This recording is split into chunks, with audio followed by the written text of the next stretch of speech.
અમરેલીમાં લેટરકાંડમાં પાયલ ગોટી મુદ્દે રાજકારણ ગરમાયું છે। ભાજપના પ્રવક્તા યજ્ઞેશ દવે આપ અને કોંગ્રેસને આડે હાથ લીધા હતા। યુવતીએ મેડિકલ તપાસનો ઇનકાર કરતા હવે ભાજપે આકરા પ્રહાર કર્યા હતા।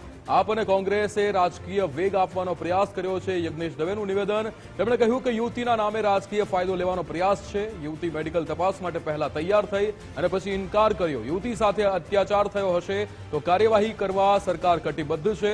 મેડિકલ તપાસમાં દૂધનું દૂધ પાણીનું પાણી થઈ જશે। યજ્ઞેશ દવેનું નિવેદન।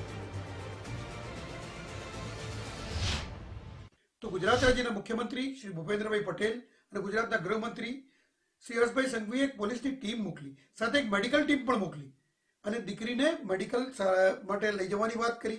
દીકરી મેડિકલ માટે તૈયાર પણ થઈ અને રસ્તામાં કોઈનો ફોન આવતા માટે એ તરત પાછી આવે છે અને પાછી આવ્યા બાદ ફરીથી પોતે ઇનકાર કરી રહી છે કે મારે આ પોલીસ મેડિકલ તપાસ નથી કરાવવી।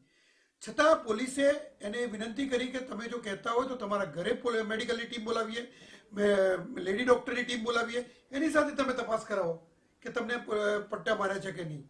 પરંતુ છતાંય આ દીકરીએ ઇનકાર કર્યો। એટલે કહેવાનો મતલબ એક જ છે કે કોંગ્રેસના નેતાઓ આ પ્રકરણને કેમ કરીને લાંબુ ચાલે, આમ આદમી પાર્ટીના નેતાઓ આ પ્રકરણને કેમ કરીને લાંબુ ચાલે એ ઈચ્છી રહ્યા છે અને આવા જ પ્રકરણોમાં પોતાના રાજકીય રોટલા શેકવાની એમને જાણે નેમ લીધી હોય।